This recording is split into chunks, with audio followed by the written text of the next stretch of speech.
अभयं सत्त्वसंशुद्धिर्ज्ञानं योगमवस्थिता।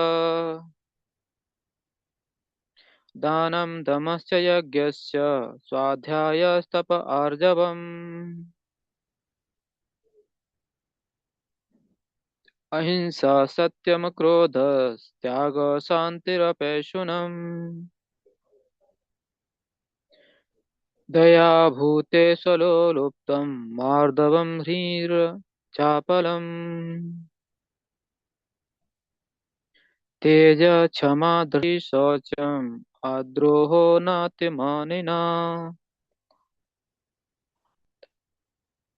भवन्ति सम्पदं देवीम् अभिजातस्य भारत।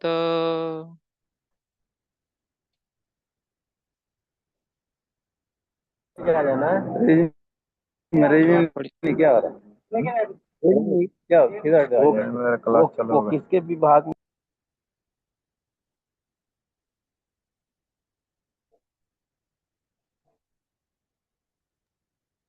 हरे कृष्णा। श्रीमान आश्रयराज प्रभु की जय। ठीक है, कोई वक्त पढ़ सकते हैं? पढ़ो प्रभु जी। यस माता जी। भगवान ने कहा, हे भारत पुत्र, निर्भयता, आत्मशुद्धि, आध्यात्मिक ज्ञान का अनुशीलन, दान, आत्म संयम, यज्ञ परायणता, वेद अध्ययन, तपस्या, सरलता, अहिंसा, सत्यता, क्रोध विहीनता, त्याग, शांति, छिद्रान्वेषण में अरुचि, समस्त जीवों पर करुणा, लोभ विहीनता, भद्रता, लज्जा, संकल्प, तेज, क्षमा, धैर्य, पवित्रता, ईर्षा तथा सम्मान की अभिलाषा से मुक्त, ये सारे दिव्य गुण हैं जो दैवी प्रकृति से संपन्न देवतुल्य पुरुषों में पाया जाता है। तात्पर्य शिला प्रभुपाद के द्वारा 15वें अध्याय के प्रारंभ में इस भौतिक जगत रूपी अस्वस्थ वृक्ष की व्याख्या की गई थी। उससे निकलने वाली अतिरिक्त जड़ों की तुलना जीवों के शुभ तथा अशुभ कर्मों से की गई थी। 9वें अध्याय में भी देवी तथा असुरों का वर्णन हुआ है। अब वैदिक अनुष्ठानों के अनुसार सतोगुण में किए गए सारे कार्य मुक्ति पथ में प्रगति करने के लिए शुभ माने जाते हैं और ऐसे कार्यों को दैवी प्रकृति कहा जाता है।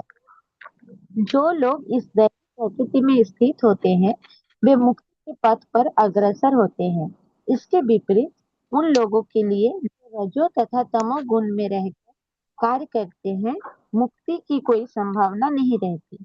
उन्हें या तो मनुष्य की तरह इसी भौतिक जगत में रहना होता है या फिर वे पशु योनि में या इससे भी निम्न योनियों में अवतरित होते हैं।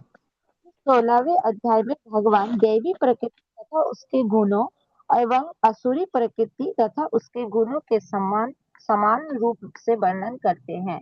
वे इन तीन गुणों के लाभों तथा हानियों का भी वर्णन करते हैं। दिव्य गुणों या दैविक प्रवृत्तियों से युक्त उत्पन्न व्यक्ति के प्रसंग में प्रयुक्त अभिजातस्य शब्द बहुत सार गर्भित है। दैवी परिवेश में संतान उत्पन्न करने को वैदिक शास्त्र में गर्भधारण संस्कार कहा गया है। यदि माता पिता चाहते हैं कि दिव्य गुणों से युक्त संतान उत्पन्न हो, तो उन्हें सामाजिक जीवन में मनुष्यों के लिए बताए गए 10 नियमों का पालन करना चाहिए। भगवत गीता में हम पहले ही पढ़ चुके हैं कि अच्छी संतान उत्पन्न करने के निमित्त मैथुन जीवन साक्षात कृष्ण है। मैथुन जीवन गर्हित नहीं है यदि इसका कृष्ण भावामृत में प्रयोग नहीं किया जाए। जो लोग कृष्ण भावामृत में हैं, कम से कम उन्हें तो कुत्ते बिल्लियों की तरह संतानें उत्पन्न नहीं करनी चाहिए। उन्हें ऐसी संतानें उत्पन्न करनी चाहिए जो जन्म लेने के पश्चात कृष्ण भावामृत हो सके। कृष्ण भावामृत में तल्लीन माता पिता से उत्पन्न संतानों को इतना लाभ तो मिलना ही चाहिए। वर्णाश्रम धर्म नामक सामाजिक संस्था जो समाज को सामाजिक जीवन के 4 विभागों एवं काम धंधों तथा वर्णों के 4 विभागों में विभाजित करती है। मानव समाज को जन्म के अनुसार विभाजित करने के उद्देश्य से नहीं, ऐसा विभाजन शैक्षणिक योग्यताओं के आधार पर किया जाता है। ये विभाजन समाज में शांति तथा संपन्नता बनाए रखने के लिए यहाँ पर जिन करने के लिए है, यहाँ पर जिन गुणों का उल्लेख हुआ है उन्हें दिव्य कहा गया है, और वे आध्यात्मिक ज्ञान में प्रगति करने वाले व्यक्तियों के निर्मित है, जिससे वे भौतिक जगत से मुक्त हो सके। प्रभु जी, और पढ़ना है क्या? नहीं, रुकिए। रुक जाइए। अ, हमारा फाइल शेयर नहीं हो रहा है यहाँ से, तो कोई कुछ कर सकता है क्या? हाँ, बैकुंठ सेवक प्रभु, आप कर सकते हैं क्या शेयर? मतलब अ, माता जी मुझे वो फाइल लगेगा इन केस नहीं, वो होस्ट चाहिए। होस्ट कौन है वो? इसमें बोल रहा है host is doesn't allowing host sharing for this meeting. Host में बना देती हूँ, लेकिन उनके पास है क्या फाइल बैकुंठ सेवक प्रभु तो के ये आप पास? व्हाट्सएप पे डाल दीजिए वो फाइल, ताकि जो नहीं, होस्ट ये है वो नहीं, यही अपना भगवद गीता को इस पीडीएफ। हाँ, उसको प्रभु जी व्हाट्सएप पे नहीं डाल सकते हैं क्या? पीडीएफ तो सबके पास होगा ना, वो तो भगवद गीता का। नहीं, हम लोग तो बुक से पढ़ रहे हैं प्रभु जी। हम स्क्रीन स्क्रीन शेयरिंग का बोल रहा हूँ। हाँ, तो अच्छा, उस तरह क्या? बैकुंठ सेवक प्रभु आप कर सकते हैं? हाँ मुझे मेरे पास वो सॉफ्ट कॉपी नहीं है माता जी, अगर होता तो कर पाता था मैं। ओके। ये बुक नहीं, से ही पिछली पढ़ बार रहे थे। हमारा जैसे स्क्रीन शेयर होता था ना, वो नहीं हो रहा है हमारा। अच्छा। हाँ प्रभु जी, तो और स्क्रीन शेयर जो करते हैं उसका तो कुछ पीडीएफ होगा ना प्रभु जी, उसके बाद ही तो आप शेयर करते हैं ना? हाँ है। तो हाँ, नॉर्मली तो कैसा था, हमारे में खुला हुआ है। लेकिन उसको इधर क्या बोल रहा है, जो स्क्रीन शेयर हम करते थे ना, तो होस्ट हाँ, बोल रहा है, होस्ट अलाउ नहीं कर रहा है। तो होस्ट कौन है, वो अगर अलाउ करेगा शेयरिंग तो। अच्छा, वो होस्ट लेकिन आपको होस्ट बना बना प्रिया मोहिनी माता जी, प्रभु आप जी, प्रभु को होस्ट बना दीजिए मतलब। हाँ, मैं प्रभु जी को एक बार होस्ट बना के देखती हूँ, एक वो मिनट। होस्ट है ऑलरेडी। लेकिन को नहीं नहीं, होस्ट। वही तो मैं बोल रही हूँ, उनको मैं की हूँ, को होस्ट की हूँ नहीं, उनको। ये पुणे ठीक है। राम विजयदास कीजिए इसको। ओके, एक मिनट प्रभु जी, उसको भी मैं कर देती हूँ। हाँ, हाँ, अभी देखिए प्रभु जी, मैंने कर दिया इसको, पुणे उनको नहीं हाँ, तो।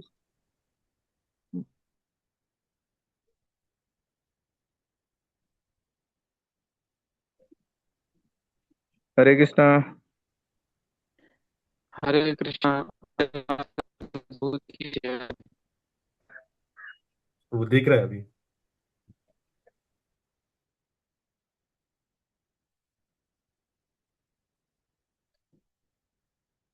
ठीक है भैया, हम लोग पढ़ रहे हैं, चलो कुछ।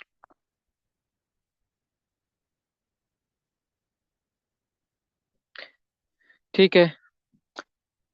तो ये भगवद गीता सबके पास होगा ना? फिर भेजना है, यस, सब ग्रुप में डालना है इसको। है सबके पास। हाँ ठीक है है फिर। सबके पास प्रभु जी। हरे कृष्ण। हाँ हरे कृष्णा प्रभु जी। हरे कृष्णा। बस प्रभु जी, आपका आवाज आ रहा है। हाँ प्रभु जी बोल रहे हैं, कौन सा भी चैप्टर चालू है प्रभु जी? 16वां अध्याय, श्लोक 1 से 3 का तात्पर्य पढ़ रहे हैं हम लोग प्रभु जी। अच्छा 16वां में 103। 1 से 3। ओके श्लोक ओके, संख्या थैंक एक यू। से तीन ठीक है, यस थैंक प्रभु। यू प्रभु जी। हरे कृष्णा, धन्यवाद, प्रणाम। हरे कृष्णा, दंडवत प्रणाम प्रभु जी। ठीक है। तो अभी इसमें जैसे सबने सुना होगा कि जो 26 गुण रहते हैं, उनके बारे में इधर बताया गया है। और जिसमें जो पहला इधर एक गुण आता है, वो है सन्यासी। सन्यासी के बारे में, क्योंकि ये क्या बता रहे इधर, 4 वर्ण और 4 आश्रम के गुणों के बारे में है। क्योंकि ये सभी गुण लगभग एक व्यक्ति में मिलना मुश्किल होता है। और क्योंकि ये 4 वर्णों और आश्रमों के अनुसार बता रहे हो कि किस किस वर्ण में या कौन से आश्रम में ये ज्यादा होना चाहिए, इस गुण पर ज्यादा ध्यान देना चाहिए। तो प्रभुपाद जी इधर बता रहे हैं। और साथ ही साथ यहाँ पर बता रहे हैं कि जो भी जो दिव्य गुण हैं या जो प्रकृति है, वो अभिजातस्य मतलब जन्म के समय ही उस उस जीवात्मा को मिल जाते हैं। तो इसमें और भी प्रभुपाद जी बताते हैं कि अगर कोई मतलब माता पिता जो पहले से ही अपनी चेतना को शुद्ध बनाए रखते हैं, या जैसे अलग अलग संस्कार हैं उसके द्वारा वो अपना चेतना को शुद्ध बनाते हैं, तो उससे क्या हो जाता है कि वो जीव जो शुद्ध है वही हमारी तरफ आकर्षित होता है, या उस घर में वो आकर्षित होता है आने के लिए। और फिर प्रभुपाद जी ये भी बताते हैं कि जो गृहस्थ भक्त हैं, मतलब जो इस्कॉन में भक्त लोग हैं, वो अपनी दिव्य चेतना बनाते हैं और अलग अलग संस्कार भी करवाते हैं, जिससे कि उनका बच्चा भक्त बन सके या भक्त ही आए। नहीं तो वो प्रभुपाद जी इधर बताते हैं कि जो लोग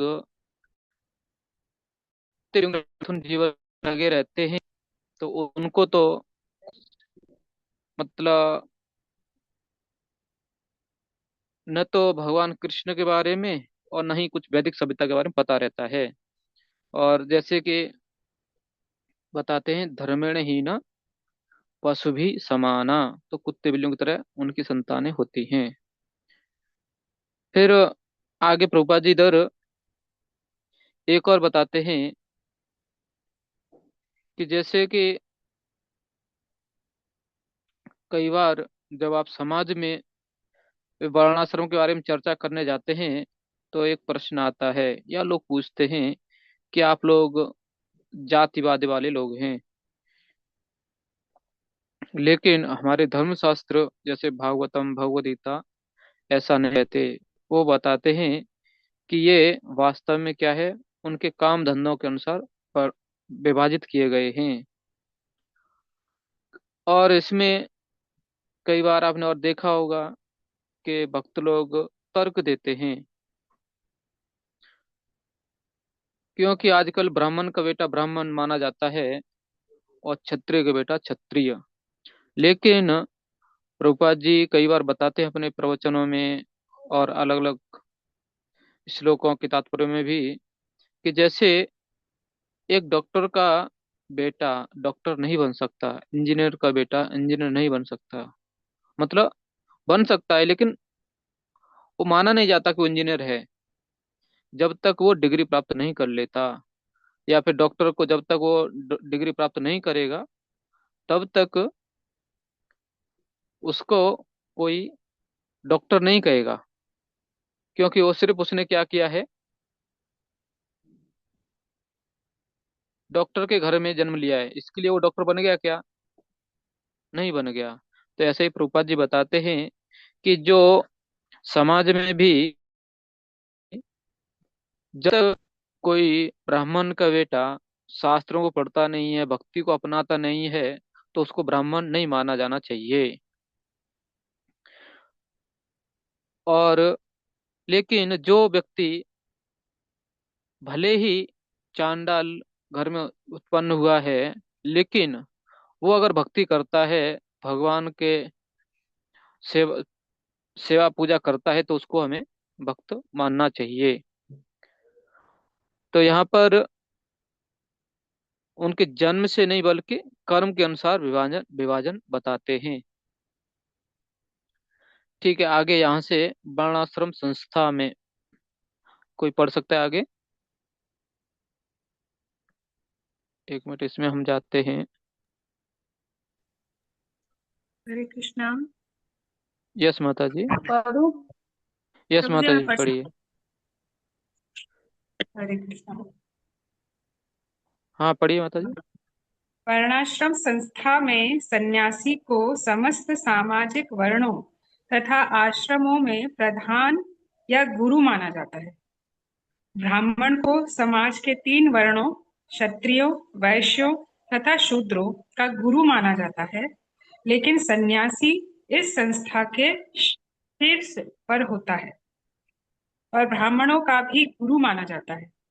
सन्यासी की पहली योग्यता निर्भयता होनी चाहिए।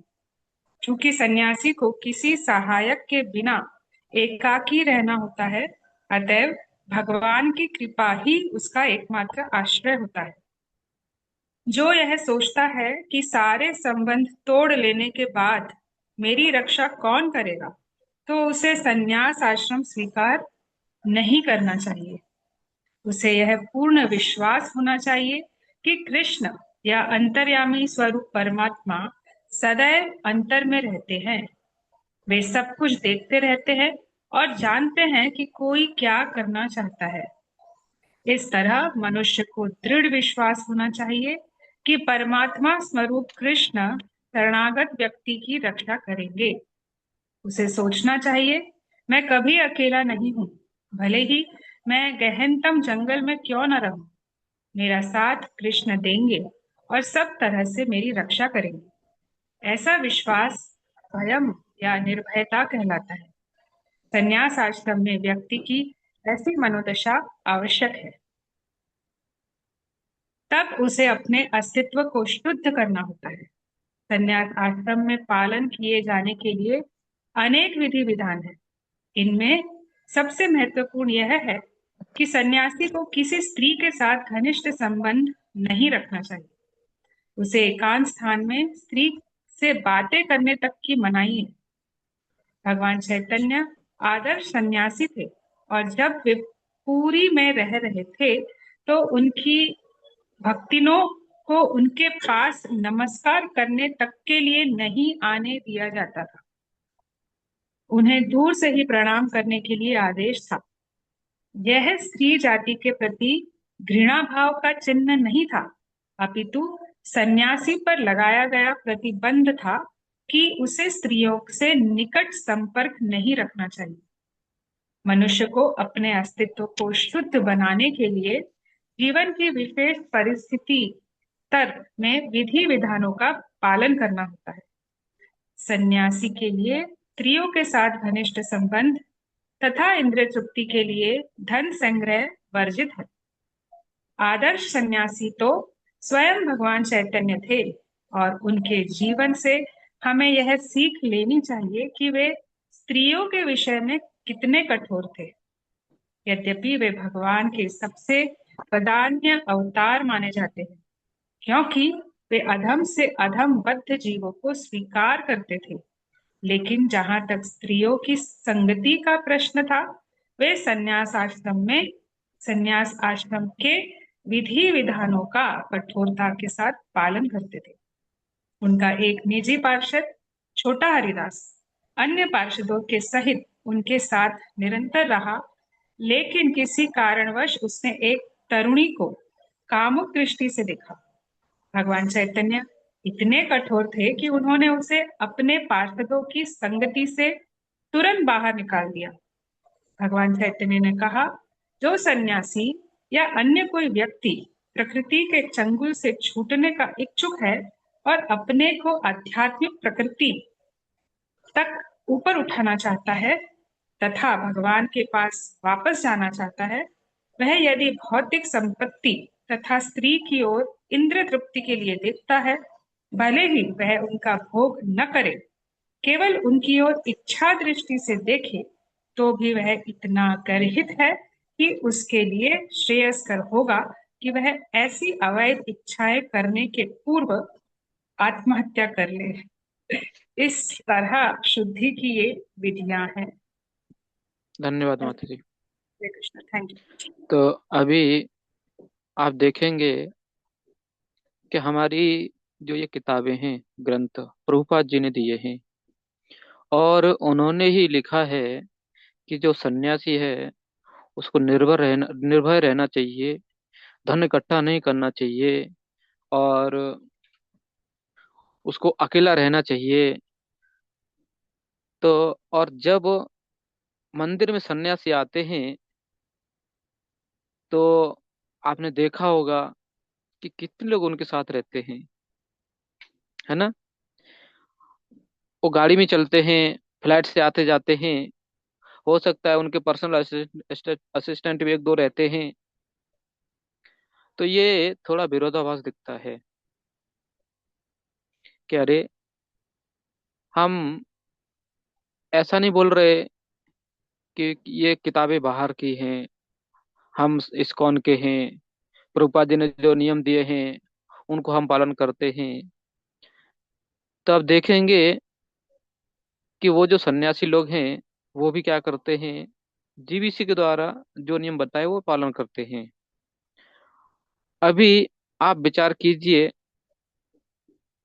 कि अगर सन्यासी अकेला जा रहा है किधर, अभी समझो आपके गुरु महाराज, अगर समझो वो कभी अकेले हैं, कभी और क्या हो जाता है कि जैसे अभी परम पूज्य गोपाल गोस्वामी महाराज भगवत धाम चले गए, तो ऐसा नहीं सोचना चाहिए कि हम ऐसा बोल रहे हैं, लेकिन जब वो थे उस समय अगर समझो महाराज अकेले जा रहे, पुणे ट्रिप उनका अकेला है, बस अकेले आए हैं और सिंपल अपना डंडा ले लिए हुए हैं और एक छोटा सा बैग जिसमें दो टॉवेल हैं, और वो पुणे के लिए आ रहे हैं और पुणे मंदिर भी आ जाते हैं प्रवचन।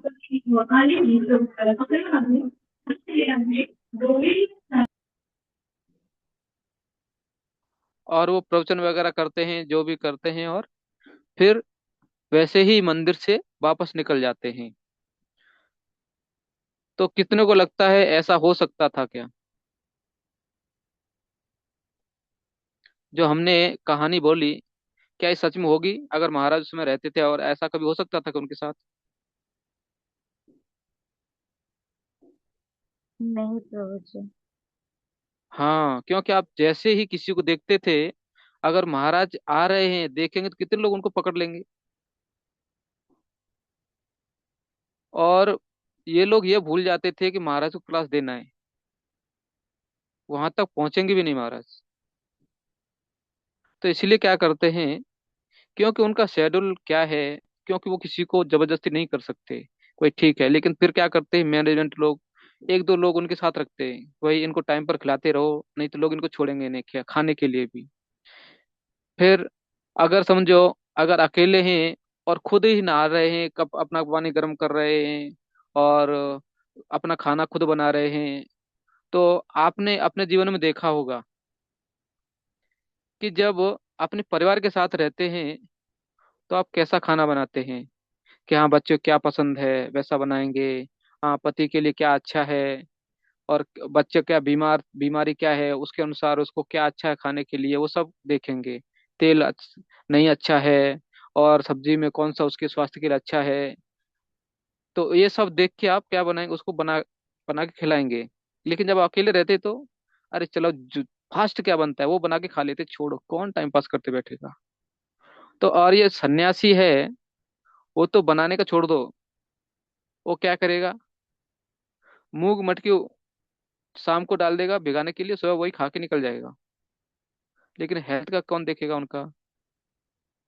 तो ये कुछ परिस्थिति हैं कि क्योंकि वो कौन है, अभी हमने एक खुद देखा है, कई महाराज हैं जो बीमार रहते हैं, और उनके जो सर्वेंट लोग रहते हैं, पर्सनल सर्वेंट, वो लोग उनको टाइम पर जाके दवाई भी देते हैं, महाराज दवाई खा लो। वो क्या बोलते हैं, अंत में भगवान भगवान सब देखने वाले हैं, दवाई क्या करेगी। उनको दवाई टाइम पर देने के बाद, गर्म पानी उसको गिलास देने के बाद भी ऐसा बोलते हैं, तो अगर कोई नहीं रहेगा तो कभी दवाई खाएंगे क्या वो लोग? कभी नहीं खाएंगे वो लोग तो। लेकिन उनको क्या लगता है कि हम इस भौतिक जगत में भगवान से दूर हैं, शरीर छूटेगा तो उतना जल्दी हम भगवान के पास पहुंचेंगे, लेकिन हम लोग का उद्धार कौन करेगा? तो ये क्या होगा, अपने लिए नुकसान है ना। तो इसीलिए क्या हो जाता है कि क्योंकि ये गरज किसकी अपनी है, इसलिए हम लोग को उन्हें संभालना है। तो इसके लिए यहाँ पर जो दिया गया है, अभी आप देखो, एक वक्त बोल रहे थे कि जब अपने परिवार में या अपने किसी ग्रस्तों के जैसे देखा होगा आपने कि बच्चों के जब विवाह रहते हैं तो बहुत खर्चा कर देते हैं, और जब अपना घर बनाना रहे तो बहुत, या फ्लैट खरीदना रहे तो बहुत महंगा फ्लैट खरीदते हैं, अच्छा घर बनवाते हैं। लेकिन उसमें मंदिर कितना सा रहता है, बहुत छोटा। जैसे घर को देख के छोटा मंदिर रहता है, क्योंकि क्यों किसके लिए ये, क्योंकि घर हम अपने लिए बना रहे हैं। तो ऐसे ही आज के समय में जब तक आप बड़ा मंदिर नहीं बनाएंगे, लोगों को आकृष्ट नहीं कर सकते, क्योंकि सब लोग शुद्ध भक्त नहीं है। तो उसके लिए क्या करते हैं ये सन्यासी लोग, अपने लिए नहीं बल्कि भगवान के लिए द्वार द्वार भिक्षा मांगते हैं। आपके मंदिर आते हैं वो किसके लिए आते हैं, भिक्षा मांगने आते हैं। क्योंकि आपके पास आएंगे, आप उनको कुछ पैसा देंगे, और वो क्या करेंगे, कहीं जहां भी मंदिर बन रहा है वहां दान देते हैं वो।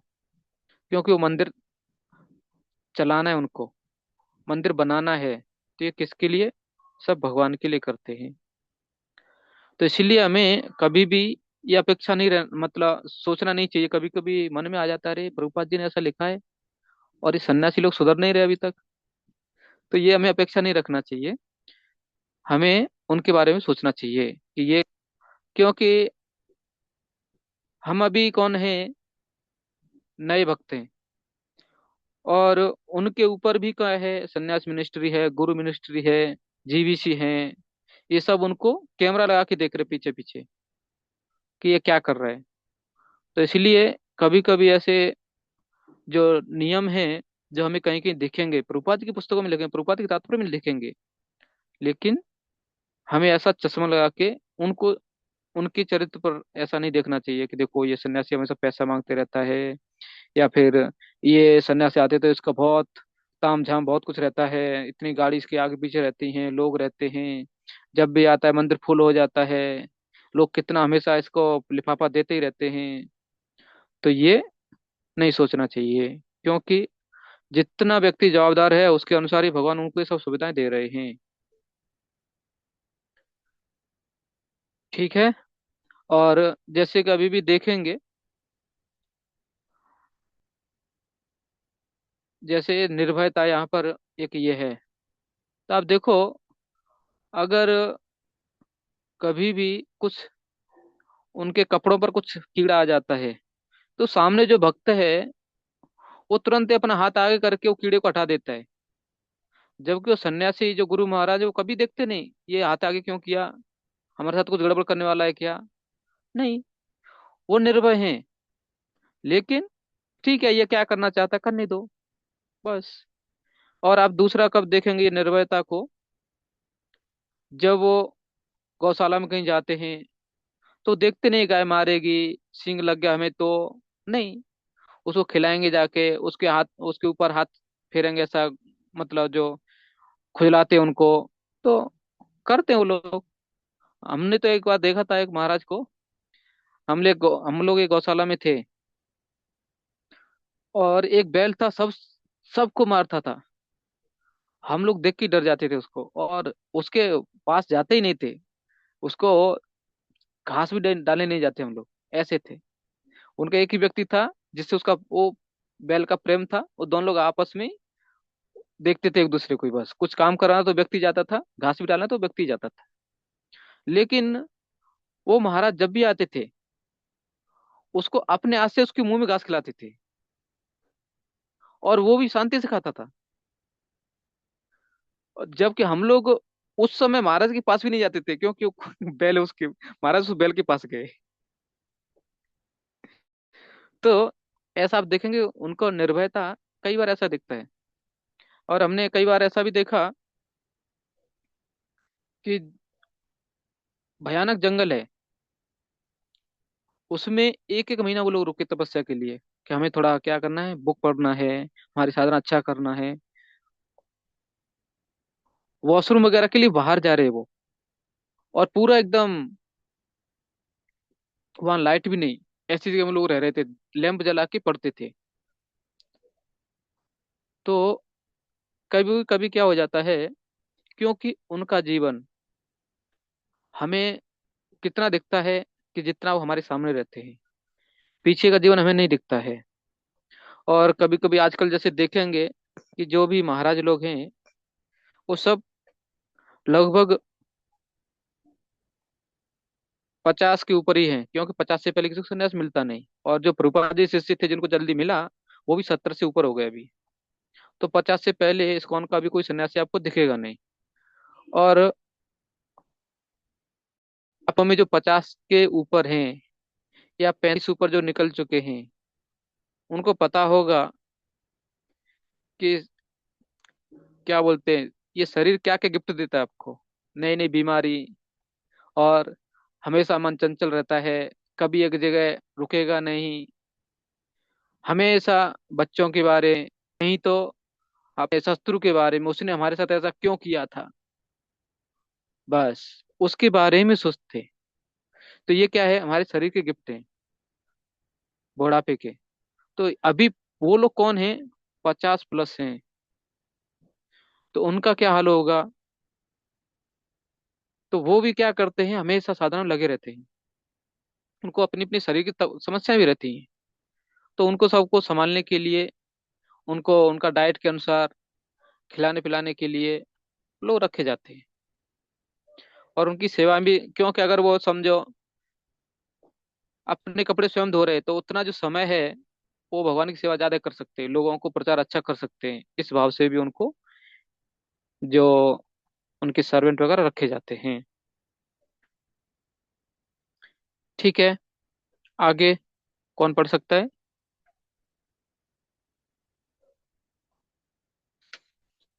अगला गुण, ज्ञान योग। पढ़ू प्रभु जी मैं। हरे कृष्णा प्रभु जी। दिलीप कुमार प्रभु, हम पढ़िए माता जी। अच्छा, हरे कृष्णा प्रभु जी।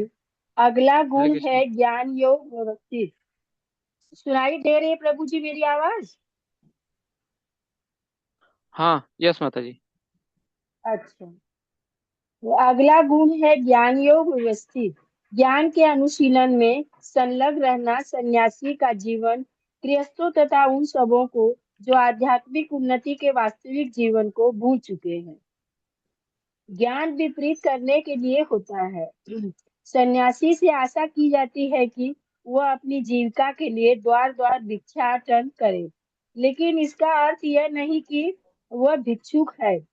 विनयशीलता भी आध्यात्मिक में स्थित मनुष्य की एक योग्यता है।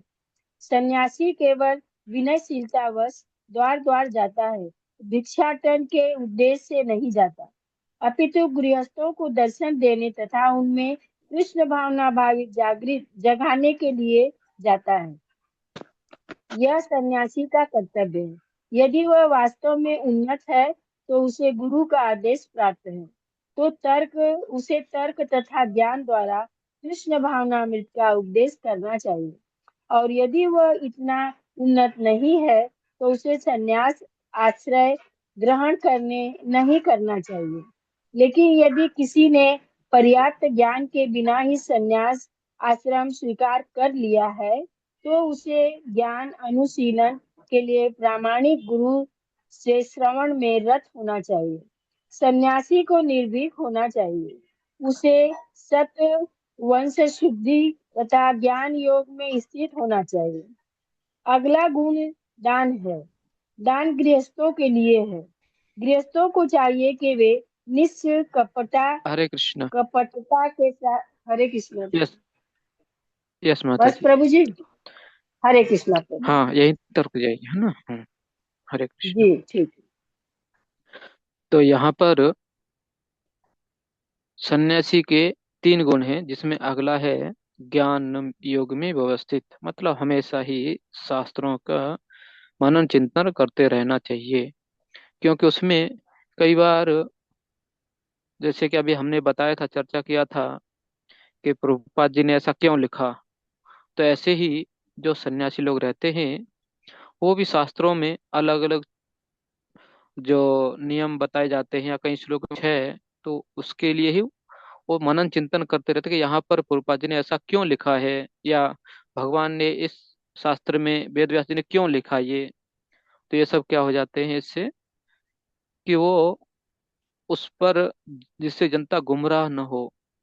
क्योंकि जब कोई व्यक्ति कुछ अलग देख लेता है कि, जैसे कि एक ये था, एक श्लोक, जो जब भगवान किसी पर अनुकंपा करते हैं तो क्या कर लेते, धन उसका हरण कर लेते हैं। तो ये जब श्लोक पढ़ते हैं लोग, तो कोई भक्त भी रहने दो, लेकिन वो भी क्या हो जाता है, वो भी डर जाता है। क्योंकि अगर हम शुद्ध भक्ति करेंगे तो भगवान हमारा सब कुछ हरण कर लेंगे। तो ये कैसा हो जाता है, जैसे कई बार आपने देखा होगा कि आपके साथ आपका छोटा बच्चा है, और आपका कोई प्रिय मित्र मिल जाता है, हो सकता है मार्केट में मिल जाए या घर में मिलने आए। तो स्वाभाविक होता है कि बच्चे के पास जो कुछ है, उससे वो उसके हाथ से लेना चाहता है कि बच्चा क्या कहता है, देखते हैं। और बाद में देखेंगे तो थोड़ा सा वो बच्चा रोएगा भी, और हो सकता है वो बच्चा दगा नहीं, जबरदस्ती छीन लिया तो बच्चा रोएगा। हो सकता है अपने छोटे छोटे हाथों से उनको पीटेगा भी, आपका जो अतिथि है उसको पीटेगा वो। और हो सकता है रोते हुए आपके पास आएगा, उन्होंने ले लिया करके। लेकिन बाद में जो आपका मित्र है, आपका अतिथि है, वो उसको उससे भी अच्छा गिफ्ट दे के जाएगा, और उसमें बच्चा खुश हो जाता है। तो ये हालत किसकी है, अपनी रहती है। कि जब हम भगवान को प्रिय हो जाते हैं तो क्या करते भगवान, देखते हैं कि क्या ये वास्तव में बोल रहा है, वो करता है क्या। तो लेकिन हम लोग अपनी शरणागति के अनुसार जैसा हम व्यवहार करते हैं, भगवान भी हमारे साथ वैसा ही व्यवहार करते हैं हमारी श्रद्धा के अनुसार। तो इसमें हमें किसी पर ज्यादा ये नहीं सोचना चाहिए कि हम शुद्ध भक्ति कर रहे हैं या नहीं कर रहे। क्योंकि शुद्ध भक्ति करेंगे तो हम भगवत धाम जाएंगे, नहीं करेंगे तो सुन रहे हैं। और तो ये होती, लेकिन यहाँ पर हम लोग चर्चा कर रहे हैं कि ज्ञान योग में व्यवस्थित ये सन्यासी का तीसरा गुण है। वो क्या करते हैं, द्वार द्वार भिक्षाटन करते हैं। या ऐसा सोचो आप, महाराज लोग मंदिर से मंदिर घूमते रहते हैं। तो ये घूमना भी उतना आसान नहीं है। जैसे कि आप लोग अभी एक महीना का अनुभव लेकर रहा होगा, रास्ते पे जाना, लोगों से मिलना, लोग कुछ भी बोलते हैं। और कभी कभी तो क्या हो जाता है कि सैटरडे संडे कभी कभी सोचते हैं कि नहीं आज हम जल्दी जाएंगे, क्योंकि 7 बजे वहां पर लोग ज्यादा आते हैं सुबह सुबह। तो 7 बजे जाके 10-11 बजे तक करके आ जाएंगे, क्या ऐसे। फिर 4 बजे तक कुछ नहीं रहता, 4 बजे के बाद वापस जाएंगे। तो ऐसा सोचते हैं, लेकिन ये सुना अच्छा है, लेकिन आपके जीवन पर बहुत कुछ प्रभाव पड़ेगा इस पर। क्यों? क्योंकि 7 बजे जाना मतलब खाएंगे कब आप, ठीक है, माला कब करेंगे, ये पूरा जीवन आपका जो आपका रेगुलर था, अच्छा था, दिनचर्या सब उल्टा हो जाता है। फिर शाम को 4 बजे आएंगे, एक तो मतलब वापस जाने वाला क्या है, शाम का प्लानिंग फिर से कैंसिल सब कुछ। तो उस समय को पूरा ध्यान कहाँ करना पड़ेगा, कि जो सुबह और शाम का जो काम है खाने पीने का, वो दोपहर को ही करना पड़ेगा। सुबह कुछ तो चिवड़ा वगैरह खाओ, नहीं जाओ, शाम और 10 बजे आओ, उस समय खाना पट लो। फिर जाला वगैरह बचा करते हुए नहा धोना सरो, रेडी होके भाग जाओ। भी ये एक अनुभव था आपका। और बेचारा नहीं, उसका तो वो रूटीन है। कभी हम बोलते महाराज जी हमारा 9 बजे ऑफिस रहता है, आप जल्दी आ जाइए। तो बेचारे महाराज सुबह सुबह 7 बजे आ जाते हैं आपके घर। वो अपना सब कुछ जाते हैं, फिर कभी कभी बोलते महाराज जी हम हमको 9 बजे उठना है, उसके बाद आ सकते हैं क्या? अरे बोले ठीक है अभी जाना पड़ेगा। तो वो 9 बजे बाद आते हैं। हमने ऐसा सुना था कि एक भक्त थे, वो सप्ताह में 3 दिन नहीं सोते थे, क्योंकि उनको चना रहता था। तो मतलब उनका क्या था, सेवा अपना उनका माला भी करते, सब तो मस्त रहती है। और जैसे पूना मुंबई बड़ा सिटी है, तो भी क्या सोचते हैं कि ठीक, अगर हम 9 बजे क्लास रखें तो सब लोग आएंगे, जो भी बाहर जाए तो लोग आते हैं। लेकिन हम शाम को 9 बजे के बाद क्लास रखें। अरे ऐसा बाप रे। होता है, इस होता है बच्चा को, लेकिन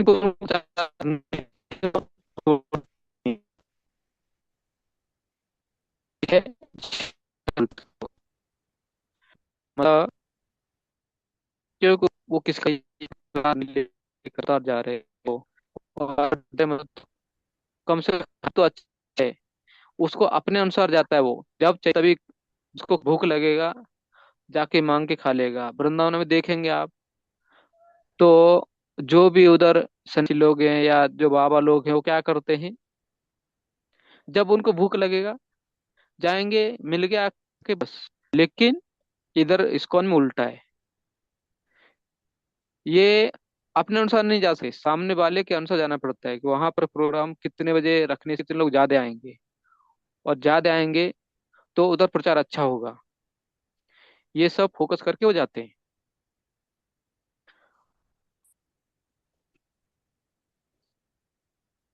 और इधर फिर आगे है कि जो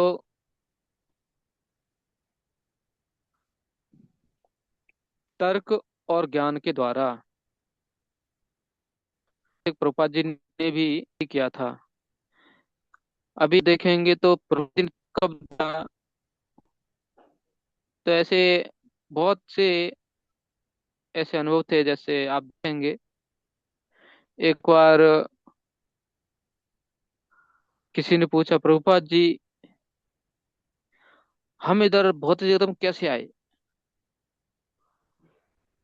तो प्रभुपाद जी उधर बोलते हैं कि देखो, आप अपने मित्रों के साथ कहीं तालाब के पास खड़े थे, कृषि ने धक्का मार दिया और आप उस तालाब में गिर गए। तो अभी आप वो ये मत सोचो, या वो लोग हाथ दे रहे हैं आपको कि बोल रहे हैं अरे निकल निकल आजा आजा हमारे को, नहीं, आप बोल रहे नहीं पहले बताओ मैं किसी ने धक्का दिया। तो प्रभुपाद जी बोलते पहले तालाब से बाहर निकलो, उस कचरे के गड्ढे से बाहर निकलो, बाद में ऊपर आके पूछ लेना किसने धक्का मारा था हमें। लेकिन आप पहले ही उधर अंदर ही रह के पूछ रहे, तो ऐसा बोलते मतलब प्रभुपाद जी बताना चाहते थे कि आप पहले इस भौतिक जगत से बाहर निकलो, और जब भगवत धाम पहुंच जाएगा तो आप पूछ लेना किसने धक्का मारा था, मैं कैसे गया था उधर, क्या कारण था। लेकिन ये क्या होता है, ये कोई बोलेगा ये कहाँ पर शास्त्र में दिया गया है, तो ये क्या है, तर्क है।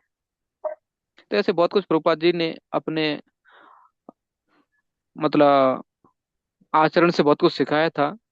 तो ऐसे ही यहाँ बता रहे प्रभुपाद जी भी कि तर्क और ज्ञान के द्वारा हमें कृष्ण अमृत का उपदेश करना चाहिए, जिससे लोग मान सके इसको। और ये भी बताते हैं कि अगर कोई संन्यास लेना चाहता है, जैसे आजकल एक नियम भी आगे, पहले नहीं था अभी आ गया है, कि अगर किसी को संन्यास लेना है तो उसको भक्ति वैभव होना चाहिए, जरूरी है। और उसके पहले आया था भक्ति शास्त्री कम होना चाहिए तभी होगा, और उसके पहले प्रभुपाद जी तुरंत दे देते थे। तो ये क्या था, अपना अपना जैसे ही आगे बढ़ रहे हैं और देखते हैं कि आगे कितना तकलीफ होता है अगर कोई ज्ञान अगर पहले पढ़ाई नहीं किया तो।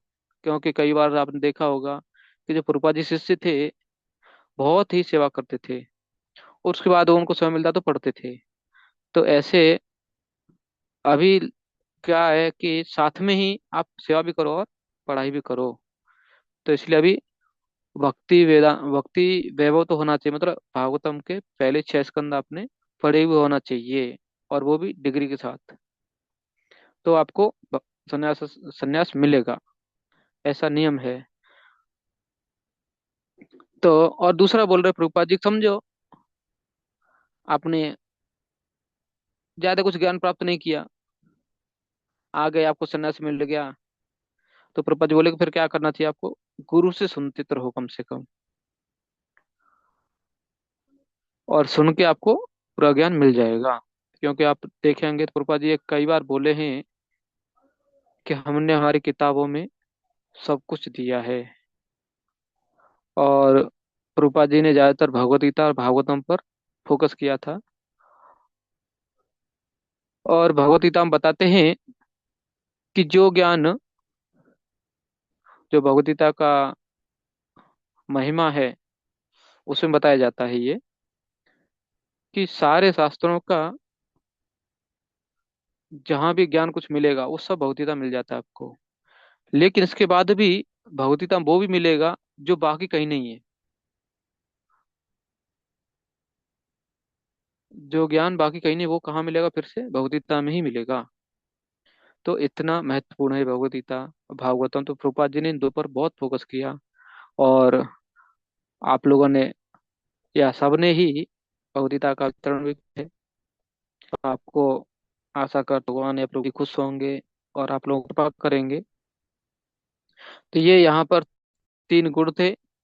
पहला था निर्भीक होना, उसे सं, संतो संशुद्धि, और ज्ञान मतलब शुद्ध रहना। तो ये 3 सन्यासी के गुण होते हैं।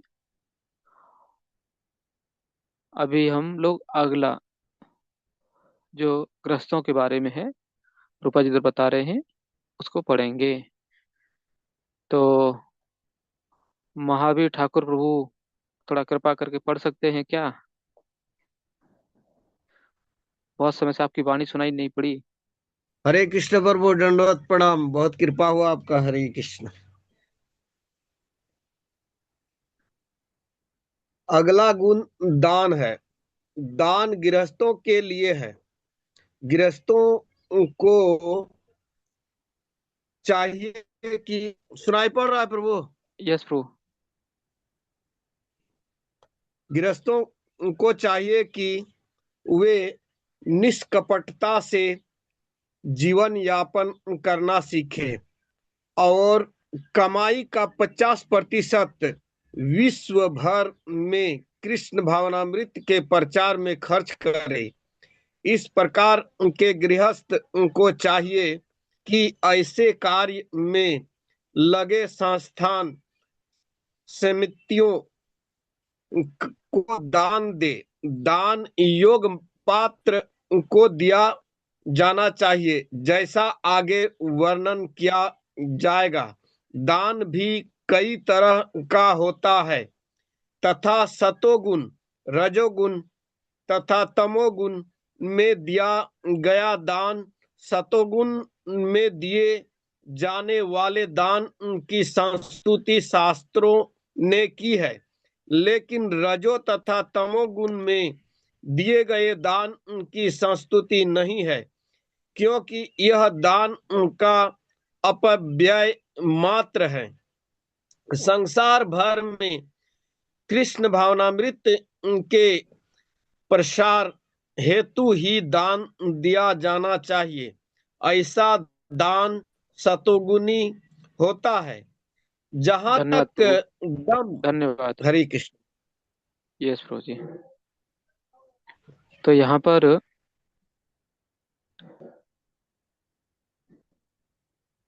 3 प्रकार के दान की बात है। तो सतोगुणी दान सबको पता है, लेकिन रजोगुणी और तमोगुणी दान की संस्तुति नहीं है, क्योंकि यह धन का अपव्यय मित्र है। अभी इसको आप कैसे समझेंगे?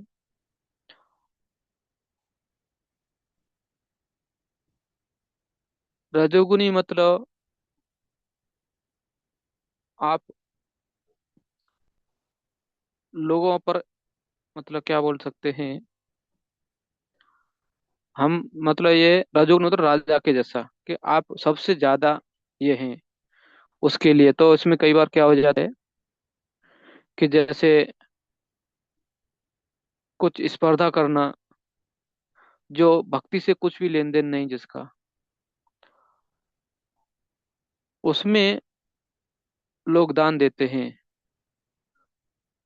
जैसे कई बार कुछ लोग तथाकथित धार्मिक कार्य करते हैं, जैसे कि एक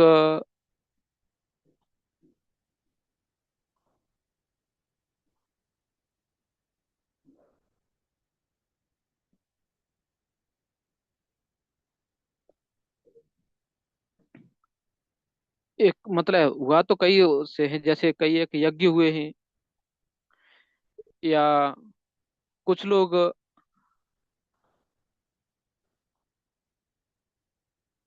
जो आपने देखा होगा कि 24 घंटे में कथा होता है, रामायण, उसको करते हैं। कुछ लोग मतलब ज्यादातर वो करवाते हैं। तो उसमें जैसे हमने देखा था कि यज्ञ कराया जा रहा है कहीं तो, और वहां पर कुछ इतने ब्राह्मण लोग यज्ञ करेंगे, ऐसा था। तो मैं पहले सोचा कि ठीक है, अच्छा है, एक समय था जब 88,000 ऋषि लोग एक साथ यज्ञ कर रहे थे। तो यहाँ पर लेकिन उल्टा देखा गया। उसमें क्या था कि जो भी, जो ब्राह्मण लोग, या उनको आदेश दिया गया था किसी ने कि आपको यज्ञ करना है, तो वहां पर क्या था कि सब लोग, एक एक ब्राह्मण अपना अलग अलग यज्ञ को बना के बैठ के यज्ञ बनाए। सब यज्ञ करना चाहिए, लेकिन ऐसा होता है कि यज्ञ करना चाहिए। अब हम जैसे राम यज्ञ कर रहा है, उसको कोई, तो वो हम अलग, कि आजकल इतने मन में नहीं को का है, जो नहीं है, उसको हम ठीक कर रहा है। उसके लिए क्या हो जाए, क्या हम घर में तो अच्छा धक्का करना चाहते हैं, लेकिन वजह है हमको ट्रैवल गार्ड का जो तो रहता है। अब देखेंगे वो कहीं पर इस्कॉन मंदिर उत्पन्न होता है, तो 1,000 ब्राह्मण लोग थे सब। कम से कम आप देखेंगे तो 100 200 तो ब्रह्मचारी लोग खड़े हो जाते हैं उधर जाके। और जो उधर खड़े हैं सब, क्योंकि अपना रूल इस्कॉन का थोड़ा ज्यादा ही कड़क रहता है, उधर कोई ब्राह्मण के सिवा जा ही नहीं सकते। और कई लोग तेरे ये आगे आया, अच्छा, और सब पहचानने वाले लोग हैं, इसका हुआ है मंदिर, नहीं हुआ है। लेकिन कभी भी ऐसा नहीं देखा हुआ है कि 4 जगह जाके वो लोग अलग अलग यज्ञ कर रहे हैं, अपना अपना नहीं करते। हाँ, हो सकता है कि वो शास्त्र पद्धति अलग अलग लोगों के लिए अलग अलग एक बात होंगी, लेकिन से यज्ञ नहीं करता कोई भी। कृष्ण यज्ञ कोई कर रहा है, नरसिंह यज्ञ कर रहा है, ऐसा अलग, चलो फिर की रक्षा के लिए ऐसा कर देते हैं। लेकिन एक से ही क्यों कारण एक ही जगह कर रहे हैं सब लोग मिलके, अलग वो होता है। और जैसे आपने देखा होगा अभिषेक वगैरह होता है, तो उस समय भी ऐसा नहीं कि चलो ये 200 ब्रह्मचारी लोग आ गए, सबको एक एक अपना अपना ड्यूटी पकड़ा दो भाई, करते रहो अपना अपना मतलब श्रृंगार करते रहो, और क्या है भगवान को भोग लगा के दिखाते रहो। नहीं, मेन ड्यूटी है, उनके लिए सब कुछ है, वो सब करना है। हाँ, उनके सेवा के लिए आप अलग अलग दिन में सेवा ले सकते हो, अलग अलग समय में सेवा मिल जाएगी आपको, लेकिन अलग अलग डिग्निटी नहीं मिलते किसी को। दूसरा देखेंगे तमोगुण में, जैसे तमोगुण मतलब पागलपन में। तो पागलपन का तो आप लोगों को हो सकता है अच्छा अनुभव रहेगा। जैसे इसमें बताते हैं तमोगुण में की जगह जो, मतलब क्या बोल सकते हैं इसको, हाँ, जहाँ नाच गाना चलता रहता है, माताओं का, माता नहीं बोल सकते उनको, बाहर के लोगों का, जिनमें लड़की लोग नाचते रहती हैं और उसके ऊपर लोग पैसा देते हैं। तो ये क्या है, वो भी एक तरह से दान दे रहे हो सकते हैं, लेकिन वो क्या है, धन का बर्बाद, बस धन की बर्बादी कर लो। क्योंकि जिसको धन मिल रहा है उसको के और लोग समाज में प्रोत्साहित होंगे, और इससे क्या होगा, समाज में जो वर्णाश्रम है बिगड़ जाएगा, और वेश्यावृत्ति को ज्यादा ये मिलता है, प्रोत्साहन मिलता है उससे। तो इसलिए जो तमोगुण में है, रजन में, ये क्या है, सिर्फ धन का पेय है बस, बाकी कुछ नहीं। तो इसलिए अगर, जैसे प्रभुपाद जी को भी उनके गुरु महाराज बोले थे कि अभय, अगर कभी आपको पैसा मिलता है तो पुस्तक छापना। उन्होंने कभी बोला नहीं कि ठीक है, देखो आपके पिताजी तो कब से, जो भी कोई साधु मिलता था उसको आप खाना खिलाते, आप क्या करना, अन्नदान चालू कर देना, या क्या करना, बड़े बड़े मंदिर बने, या फिर आप क्या करो, मठ को आप ही को, नहीं, उनका आप पुस्तक छापना। तो ये सब क्या है कि उनको, रूपा जी को स्वयं क्या था, उनके गुरु की उस पूर्ण उस समय परिस्थिति के अनुसार उनको आदेश दिया गया था। तो हो सकता है कि अभी कभी हो सकता है कि अगर, हाँ, आपके गुरु आपको बोल देखो भाई, नहीं इस परिस्थिति अच्छा नहीं, क्या करो, थोड़ा मंदिर में लाइए, अन्नदान करो, ये में करना है, न सेपरेट, ये थोड़ा ध्यान देना है। आनंद काल किसके, भक्त लोग आएंगे, उनको प्रसाद मिलेगा। तो उसमें आप देखेंगे आपको कुछ मिलेगा नहीं उधर, मंदिर में आपके को हो सकता है बोर्ड भी नहीं आएंगे, वो लोग लगाएंगे तो एक छोटा सा निकाल के आज बरस पर बस। लेकिन जो बाहर रखते हैं उनका पूरा अनवर इनाम होता है, इनका स्पॉन्सर या इनके द्वारा दान, बहुत कुछ रहता है। तो क्या, जो प्रसाद है वो मान के नहीं जाता है। जब मंदिर में जाते हैं तो हम डरते हैं, क्योंकि उसमें इतना ही खर्चे, हमारा कुछ भी नहीं। लेकिन आप बाहर कुछ होगा, कुछ भी नहीं, क्योंकि आप सबसे ज्यादा करने वाले होता है। एक बार अवधि कर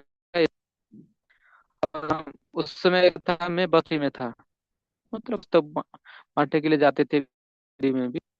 तो हम बस से जा रहे थे, उसमें क्या है, एक जगह बैठना है, और हमारा क्या था, अ, जो अपना मेन के लिए उधर था, और स्टॉल उधर रहता था, खोला खोल के मैं बैठता था। तो मैं देखा डंडी आ रहा है, क्यों हम लोग डंडी आएगी ऐसा करके साइड से खड़े हो जाते थे, डंडी आ रहा है, और अचानक देखा कि पड़ोस में ही एक दुकान थी क्या की, उन्होंने सोचा हम दान करते हैं, और उठा के लेके आए, क्या अपना बॉक्स उठा के लेके आ गए वो, कुछ बिस्किट के बॉक्स, तीन चार बॉक्स लेके आ गए कि चलो हम क्या करते, अन्नदान करते। तो हम लोग देख रहे थे कि, और बाकी जो भक्त लोग थे वो भी पुस्तक लेके इधर उधर देने के लिए वारकरी लोगों से मिल रहे थे। तो मैं देखा कि देखो कितना अच्छा है, अन्नदान कर रहा है बेचारा, जो भी है उसकी परिस्थिति अनुसार कर रहा है। तो एक तो मैं, हमारा हम क्या थे, हमारे स्टॉल के ऊपर, बस के ऊपर बैठे थे, तो थोड़ा हाइट में थे, तो पूरा एक चिड़िया के जैसा वर्ल्ड व्यू दिख रहा था कि क्या चल रहा है, लोग कहाँ से आ रहे हैं, वो सब, कितने लोग और पीछे आ रहे हैं, और ये कितने लोग बांट रहे हैं, सब दिख रहा था हमें। तो बाद में एक बॉक्स तो शांति से उनका गया। जैसे दूसरा बॉक्स खोला, थोड़ा सा आपस में ही दे, जो दान दे रहा है उसमें और जो दान ले रहा है उसमें झगड़ा जैसा होने लगा। तो मैं बोला अरे इनमें क्या हो रहा है। तो फिर हमने थोड़ा खड़े होकर ऊपर देखा, क्योंकि बस पर बैठा था, तो उधर से खड़े होकर देखा। तो उधर देखा कि वो जो लाइन था वो राउंड राउंड घूम रहा है। जो पहला है वो लेके जाता है, वापस लाने में लग जाता है, फिर जा रहा है, फिर से वापस लाने में लगेगा। मतलब क्या, कि वो कुछ लोग वही उसका बिस्के रहे थे बस। और एक ठीक पांच पांच बिस्किट थे। लोग इतना भी क्या बोलते सीधे थे कि एक हाथ में दूसरा पकड़े, वो पहले से पकड़े हुए दो और एक और मांग रहे उधर से। तो जब ये दान देने वाले ने देखा था, अरे उसने देखा अरे ये तो वही लोग आ रहे हैं वापस। तो उनमें क्या हुआ, उसने बोला "नहीं, अभी नहीं देना है"। ये जैसे ही पता चला कि नहीं देना है, तो बाकी जो लोग थे झपटे और सब उसका बॉक्स नीचे रखा हुआ था, सब खाली करके छोड़ दिया उसको। तो ये क्या होता है, क्योंकि हम देना चाहते हैं और फिर बाद में क्या होता है, हमसे कंट्रोल नहीं होता है। तो ये अगर हम क्या करते हैं, कृष्ण भावनामृत के अनुसार कुछ कार्य नहीं करते हैं, मनमाने ढंग से करेंगे, तो अंत में क्या होगा आपको, क्या बोलते हैं इसको, फ्रस्ट्रेशन को, जो भी है आप समझ लीजिए। वो बेचारा बहुत तंग हो गया उन लोगों से, और हो सकता है कि अगली बारी में, अभी अगली बार बिस्किट दान नहीं करेगा वो। हाँ। तो ये क्या होता है, अपना हो जाता है कि हम सोचते हैं कि देखो हम करके दिखाएंगे, और बाद में हमारा जो श्रद्धा था वो टूट जाता है। तो इसलिए हमें कभी भी ध्यान देना चाहिए कि हमारे जो दान दिया जा रहा है हमारे द्वारा, वो किसको हम दे रहे हैं और किसके लिए दे रहे हैं, और क्या वो सदुपयोग हो रहा है क्या। बस। ठीक है, आगे का कोई पढ़ेंगे। जहां तक दमः आत्मसंयम का प्रश्न है।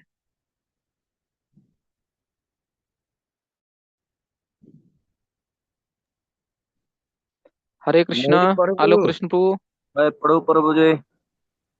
यस हरे प्रभु। जहां तक दम। आत्म संयम का प्रश्न है, यह धार्मिक समाज के अन्य आश्रमों के लिए नहीं है, अपितु गृहस्थ के लिए विशेष रूप से है। यद्यपि उसकी पत्नी होती है, लेकिन उससे चाहिए कि व्यर्थ ही अपने इंद्रियों को विषय भोग की ओर न मोड़े।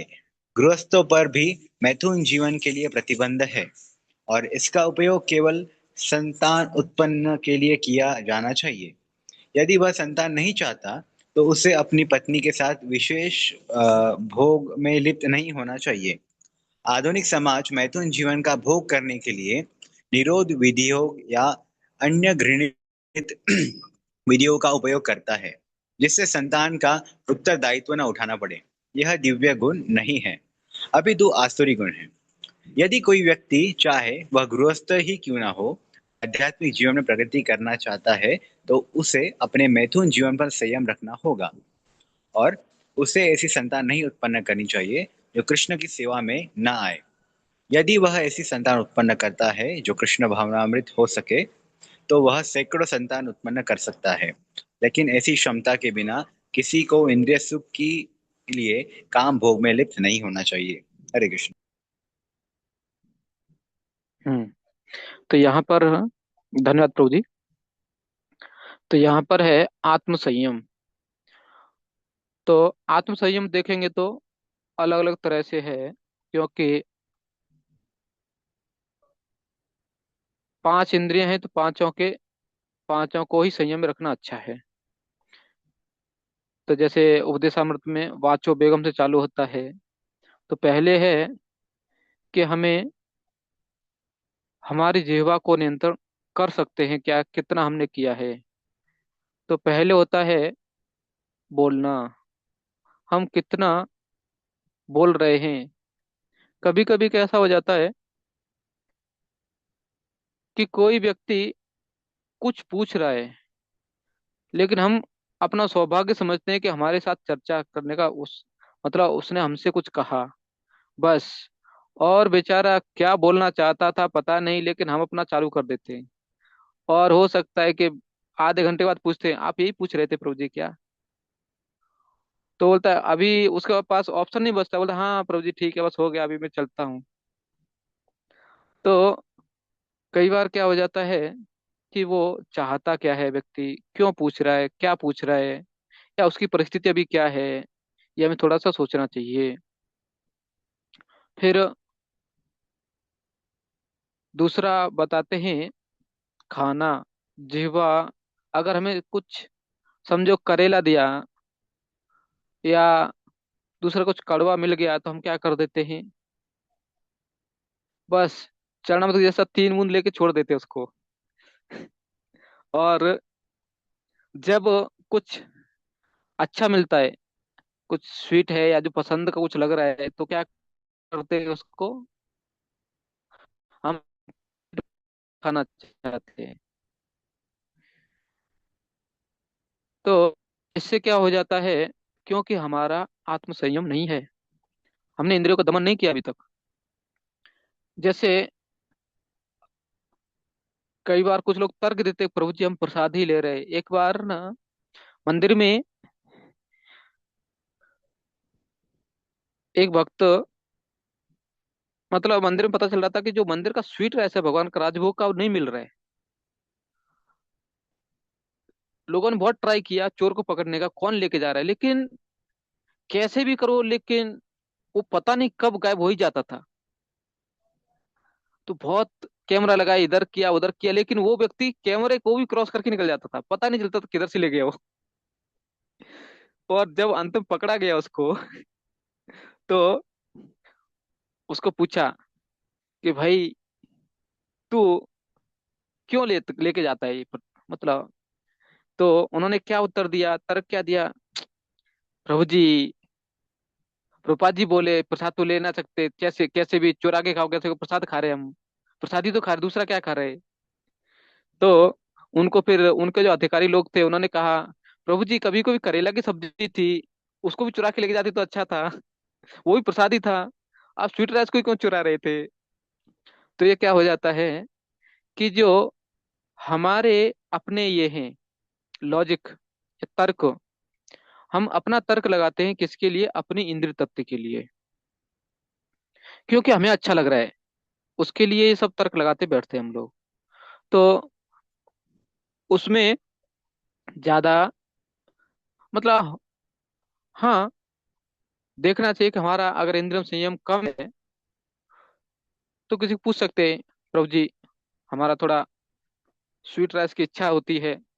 तो हो सकता है क्या करेगा, एक दो चम्मच आपको दे दिया करेगा खाने के लिए, भाई जाओ। उससे क्या होगा, ओवर ईटिंग तो नहीं होगा। अगर आप पूरा चुरा के लेके जाएंगे तो क्या होगा, क्योंकि भगवान को तीन वाटी तो भोग लगेगा कम से कम, और बचा हुआ भी रहेगा, तो ओवर ईटिंग हो जाएगा हर रोज वो। तो उसको आप खा भी नहीं सकते और किसी को दे भी नहीं सकते, क्यों, चुरा के लेके आए आप। तो इसके लिए दूसरा इधर बताया गया है कि जैसे मैथुन जीवन के बारे में, तो इसमें या बोल सकते हैं कि स्त्री से आसक्ति। तो हमें ये नहीं सोचना चाहिए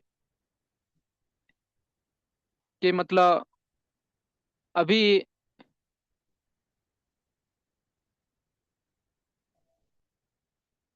जैसे कि एक बार एक ये था,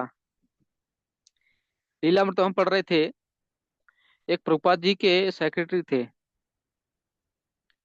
और उस समय प्रभुपाद जी माताओं को भी कुकिंग सिखाते थे, उस समय शुरू शुरू के समय में था, इस्कॉन का शुरुआती के समय में, और फॉरेन में थे वो लोग।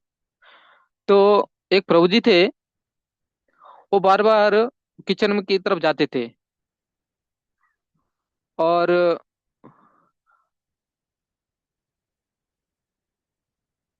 वो देखते थे प्रभुपाद जी सिखा रहे सबको। तो प्रभुपाद जी ने उनको देखा और उनको कहा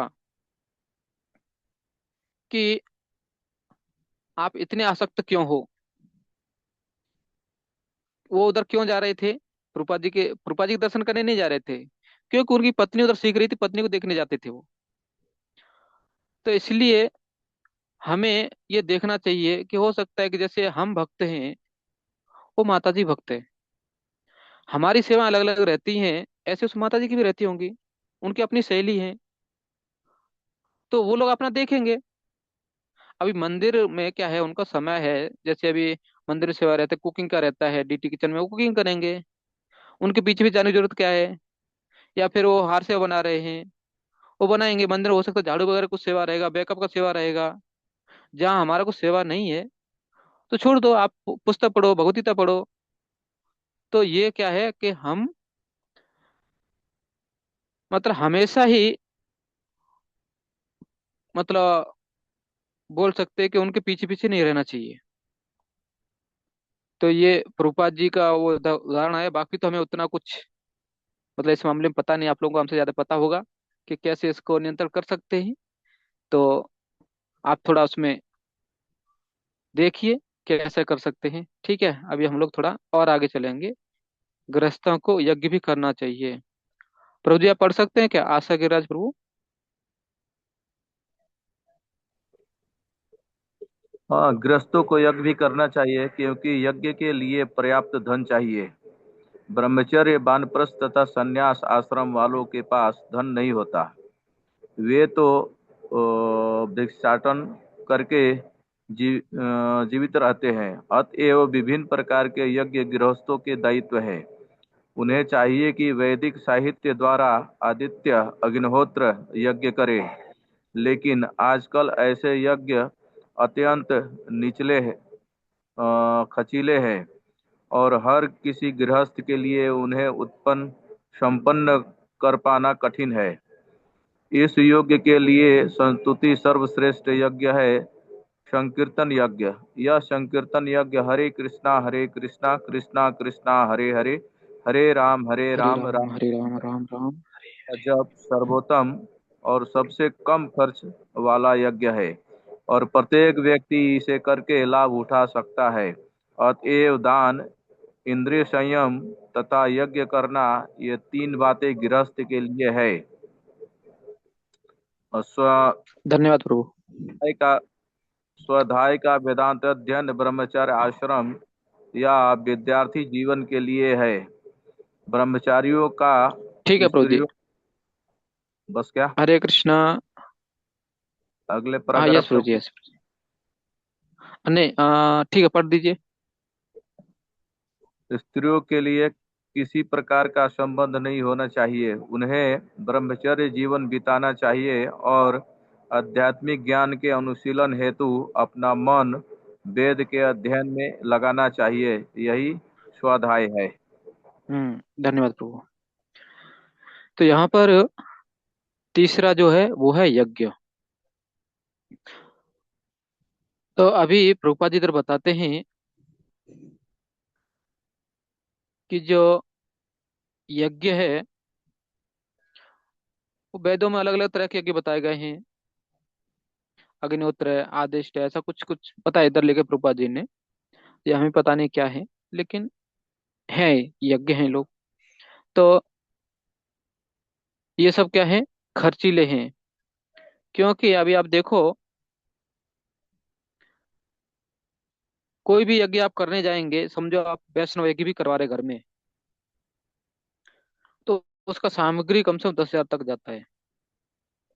फिर उस ब्राह्मण को आने जाने के लिए कम से कम 1,000 1,000 रुपये जाता है, आने जाने का। फिर उसको आप कुछ अपनी तरफ से दक्षिणा भी देना चाहिए। दक्षिणा दिया ठीक है, कुछ कुछ को कुछ कपड़े भी देना चाहिए। हो सकता है आप कुछ उसको क्या बोलते हैं, कुछ बर्तन भी देंगे उसको। उसको प्रसाद खिलाएंगे, और प्रसाद खिलाएंगे तो अकेला तो ब्राह्मण नहीं खाएगा, अपने परिवार वालों को, अपने मित्रों को बुला के खिलाना पड़ेगा।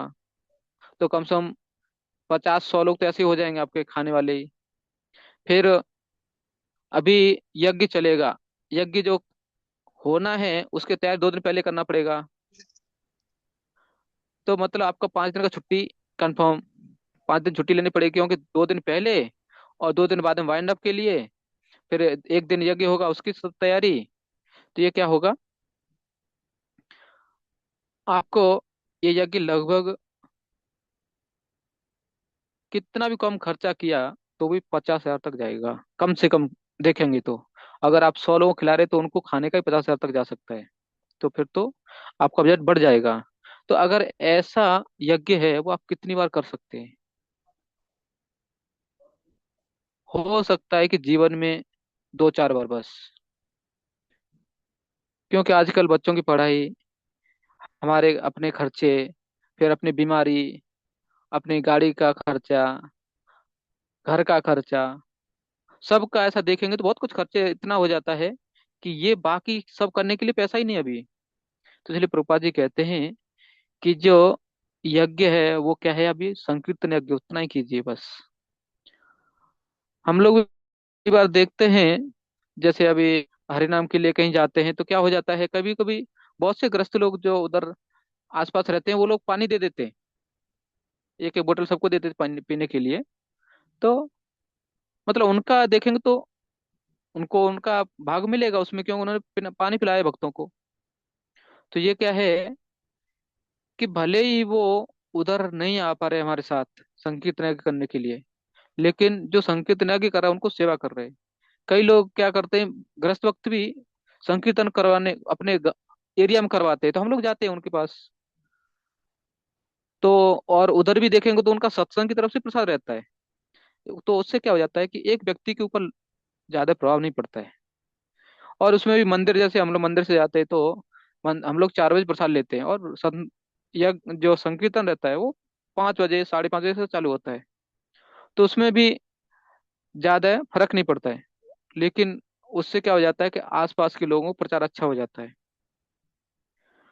और बाकी समय आप देखेंगे तो ये तो भी हम लोग वीकली जाते हैं, लेकिन बाकी समय हर रोज ही हरे कृष्ण मंत्र तो बोल सकते हैं आप लोग, या सभी लोग, कोई भी, हम भी बोलते हैं। तो कभी भी ये 3 चीजें, दान, इंद्रिय संयम और यज्ञ, और जैसे आप वैदिक पद्धति में देखेंगे तो ये तीनों ही बहुत आसानी से हो जाता है अगर वर्णाश्रम के अनुसार चलते हैं हम लोग तो। क्योंकि आप देखेंगे जो एक गृहस्थ है, आप गृहस्थ का जीवन देखो जो पैसा कमा रहा है। अभी ब्रह्मचारी मतलब क्या है, जो विद्यार्थी है, समझो उनका बच्चा, और गृहस्थ खुद है। तीसरा कौन है, आश्रम वानप्रस्थ। वानप्रस्थ मतलब उनके माता पिता, पढ़ाई मतलब ग्रंथ पढ़ते हैं घर में, और अपना माला जप करते हैं, भगवान की पूजा करते हैं बस। तो अभी क्या है, हमने भी देखा कई बार कि जो हमारे घर में भी दूसरे अतिथि आते थे जब हम छोटे थे हम लोग, तो वो लोग कुछ ना कुछ हर बच्चे को दे के जाते थे, कुछ कुछ पैसा दे के जाएंगे वो सबको। और आते समय भी कुछ खाने के लिए लेके आते थे वो। मतलब वो बाहर के लोग थे तो बाहर का स्वीट वगैरह लेके आते थे, कुछ कभी कोई फ्रूट लेके आता था कोई, ऐसा लेके आते थे वो लोग। दूसरा आप देखो, ये तो क्या हो गया, जो ब्रह्मचारी का बोल सकते हैं हम लोग, वर्णाश्रम में ब्रह्मचारी मतलब क्या है, जो पढ़ाई कर रहे हैं, तो बच्चों को ऐसे खर्चा करते, बच्चों के ऊपर खर्चा करते थे।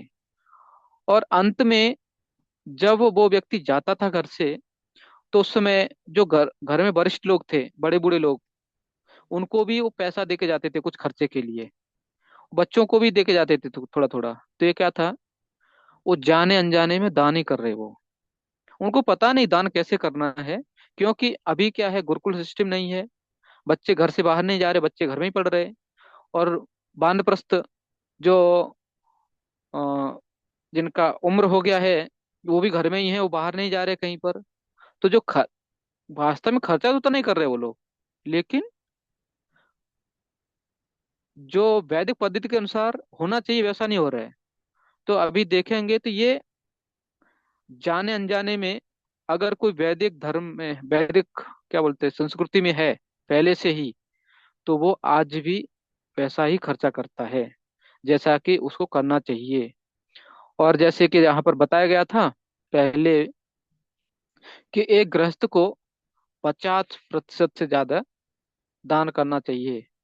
तो हमें नहीं लगता कि 50%, वो तो 75% खर्चा करते होंगे। क्योंकि आप देखो जो माताएं हैं वो अपनी इच्छा के अनुसार कम बनाती हैं, बच्चों के अनुसार, पति के अनुसार, उनके अनुसार वो ज्यादा बनता है। मतलब वो बेचारे पहले से ही तपस्या कर रहे हैं, वो अपनी इच्छा के अनुसार खा नहीं सकते। और आप देखो, जब घर में कुछ अच्छा बन जाता है तो कौन खाएगा? क्योंकि बच्चे लोग पहले प्लेट लेकर रेडी रहते हैं, जितना अच्छा जितना खा सकते खाएंगे वो। फिर बचेगा तो कौन है? हो सकता है माता पिता रहेंगे, वो लोग खा ले लेंगे आके। और हो सकता है कि और आपने किसी को बुलाया है वो भी खा के जाएगा।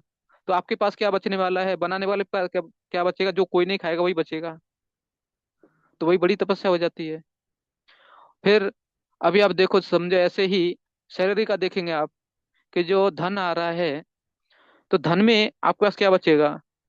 बच्चे की फीस भरना है, बच्चे के लिए कपड़ा, उसका खर्चा, वो कुछ अपना लेके बैठ जाएगा, नहीं हमें ऐसा और लेके आना है, ये वो ले लेगा आपसे। बचेगा तो फिर माता पिता की कुछ बीमारी वगैरह रहेगी उसमें जाएगा। फिर पत्नी कुछ इच्छा रहेगी वो लेके जाएगी। और कभी कभी क्या है, जैसे मंदिर में सब रहते ही हैं, तो क्या बोलते हैं, चलो इस सत्संग में भी कुछ दान दे देते हैं, वीकली आ रहा है। तो हमें नहीं लगता 75 में भी कुछ भी बचेगा आपको। वो 25% भी नहीं बचने वाला है वो तो लगभग देखेंगे तो 75 से 80% तो ऐसे ही चला जाता है। बाकी बचेगा वो भी गाड़ी के पेट्रोल में जाने वाला है, ऑफिस जाने आने के लिए जो गाड़ी लगता है ना, उसमें पेट्रोल में चला जाएगा, वो सेविंग भी कुछ नहीं होने वाला है। तो ये आज की परिस्थिति है। तो मेन है कि हरि नाम करते रहो, बस यज्ञ का नाम छोड़ दो। फिर भी जितना हो सकता है करते रहना चाहिए। हरे कृष्णा कृष्णा कृष्णा हरे हरे, हरे राम राम राम हरे हरे। ठीक है, अभी हम चलते हैं। अभी हमारे दो आश्रम हो गए। पहला था सन्यास, और अभी आया ये गृहस्थों का भी हो गया, अभी तीसरा है ब्रह्मचर्य। तो इसमें एक शब्द आया स्वाध्याय। तो यहाँ पर जो ब्रह्मचारी हैं, या फिर आप समझो जो आपके बच्चे हैं, उनसे आप क्या अपेक्षा रखते हैं? एक ही अपेक्षा, भाई तू शांति से पढ़ बस। पढ़ते रहेगा तो बाकी सब हम कर लेंगे, तू सिर्फ पढ़ाई पढ़ाई कर बस। क्योंकि पढ़ाई नहीं करेगा तो टेंशन रहेगा, किधर भाग गया खेलने के लिए, फिर से पकड़ के लाना पड़ेगा। ठीक है, पढ़ाई नहीं करेगा, घर में उधम मचाएगा, तो ये बहुत कुछ है जो अपने को तकलीफ देगा वो। तो इसलिए पहले क्या है, तू पढ़ाई कर, शांति से रहेगा। और दूसरा, यही आप लेंगे आश्रम में। समझो ब्रह्मचर्य आश्रम का उदाहरण लेते हैं यहाँ पर। तो समझो जो कोई व्यक्ति है वो पढ़ाई नहीं कर रहा है, तो घर में जैसा बच्चा इधर उधर भाग रहा है, तो एक ब्रह्मचारी भी क्या करेगा? वो शांति से एक जगह नहीं बैठेगा, वो भी भागेगा, इधर उधर जाएगा, ये करेगा वो करेगा। तो इससे क्या होगा कि उसका मन ही भटक सकता है। तो इसीलिए ब्रह्मचारी मतलब क्या है? स्वाध्याय करो बस। अभी जैसे मंदिर में भी नए भक्त जो आते हैं तो उनको पहले एक ही सेवा दी जाती है, बस पढ़ाई करो पढ़ाई करो पढ़ाई करो बस। जब उब जाएंगे पढ़ाई से, उसमें थोड़ा सेवा दिया जाएगा 1 घंटे का, सर्विंग कर दो सबको, फिर से पढ़ाई करो। मतलब क्या है, एक तो क्या है, हमें ज्ञान मिलेगा, क्योंकि जो ब्रह्मचारी हैं वही आगे अपेक्षा रखा जाता है कि ये लोग सन्यासी बनेंगे या फिर प्रचार करेंगे, तो उसके लिए क्या है, इनको ज्ञान होना जरूरी है। तो इसलिए फिर क्या कर इसलिए शास्त्र भी बताते हैं कि ब्रह्मचारी मतलब स्वाध्याय। और यहाँ पर दूसरा इधर बताया गया कि ब्रह्मचारियों को स्त्रियों से किसी प्रकार का संबंध नहीं होना चाहिए। तो ये स्वाभाविक होता है कि जब अगर कोई ब्रह्मचारी स्वाध्याय नहीं कर रहा, पढ़ाई में मन नहीं लगा रहा है, मतलब क्या करेगा? कहीं तो भागेगा इधर से उधर। तो क्या है, तो क्या करेगा? अभी जैसे आते ही देखेंगे बस में आना है, किसी इधर जाना, तो क्या है, माता ही लोग मिलेंगे उधर। दूसरा किसी में भी जाना है तो माता ही लोग मिलेंगे। क्योंकि दिन में क्या है, सब प्रभु जी लोग तो जॉब के लिए जाने वाले हैं। तो जब सत्संग रहता है वीकली, उस समय ज्यादा नहीं रहता है, क्योंकि सत्संग में क्या है, सब लोग रहते हैं। लेकिन अगर वीकली जाने की बजाय आप हर रोज किसी घर में जाएंगे तो कितने लोग मिलने वाले घर में, बच्चे लोग तो कहाँ जाएंगे पढ़ने के लिए, और पति लोग कहाँ जाएंगे, प्रभु जी लोग जाएंगे जॉब के लिए, तो घर में कौन माताएं हैं। तो क्या होगा, सोसाइटी के लिए बहुत बड़ा नुकसान हो सकता है उससे। तो इसलिए पहले क्या है, ब्रह्मचारी को आप पकड़ो या अपने बच्चों को, बच्चों के जैसे बच्चे रहें या ब्रह्मचारी जो मंदिर में रह रहे हैं, अगर वो स्वाध्याय नहीं कर रहा है तो वो सोसाइटी के लिए समस्या खड़ा कर देगा। और अगर वो ठीक से पढ़ता है तो उसका अपना जीवन, जैसे आपका बच्चा है और बाहर भौतिक पढ़ाई का, तो वो क्या अपना डिग्री लेगा, उसको जॉब के लिए आगे के लिए मतलब आता जाएगा। और दूसरा, जो ब्रह्मचारी है मंदिर में रह रहा है, वो अगर पढ़ाई करता है तो अच्छा प्रचार करेगा, वो भी सोसाइटी के लिए अच्छा हो जाएगा, उसको ज्ञान मिलेगा, वो खुद को भी ज्ञान रहेगा, अनुभव रहेगा, बाकी लोगों को अच्छा प्रचार कर पाएगा वो। तो ये कभी मतलब ब्रह्मचर्य क्या है, अध्याय है, इच्छा है या वेदाध्ययन। ठीक है, तो हम लोग कहते हैं वानप्रस्थ लोग और, ठीक है तो है।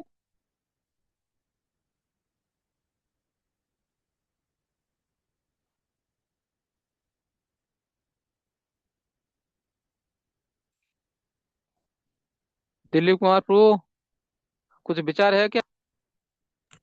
हाँ प्रभु, विचार है। अरे फिर देर किसकी।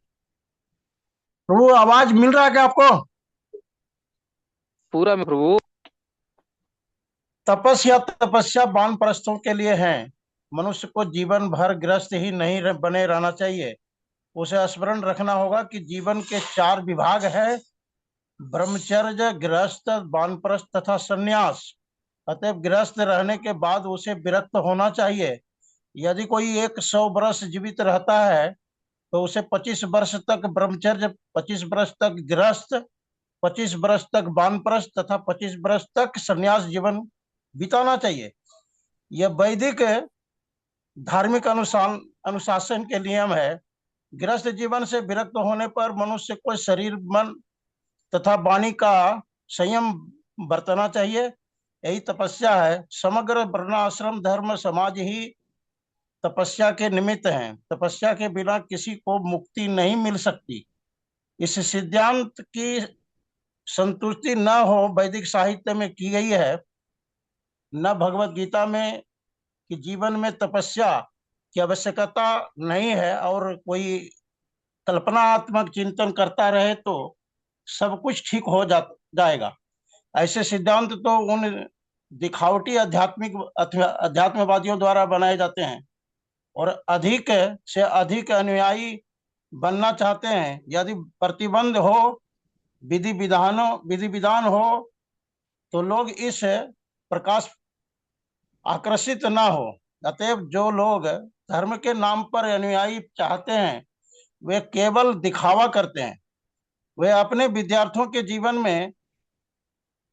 के जीवनों पर कोई प्रतिबंध नहीं लगाते और न ही अपने जीवन पर। लेकिन वेदों में ऐसी विधि को स्वीकृति प्रदान नहीं की गई है। जहाँ तक ब्राह्मणों की सरलता आर्जवम का संबंध है, इसका पालन न धन्यवाद केवल। प्रभु जी। यस प्रभु। हाँ ठीक है, क्योंकि आगे वाला ब्राह्मणों के ऊपर आएगा।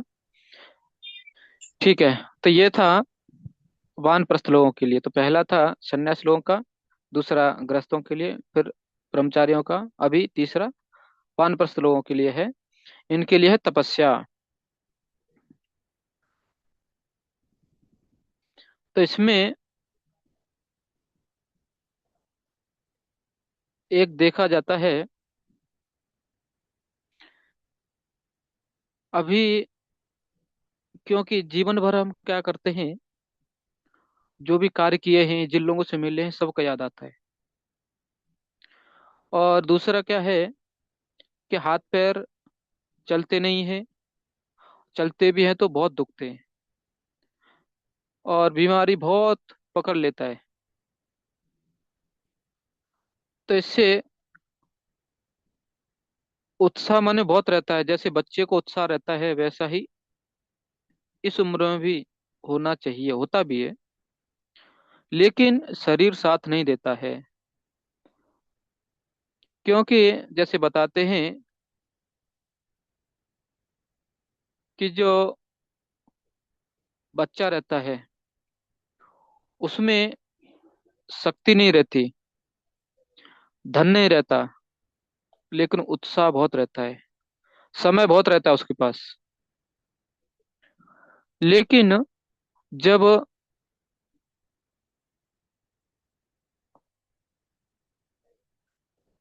जवानी आती है, क्या इसको बोल सकते हैं आप, युवावस्था आता है, तो क्या होता है,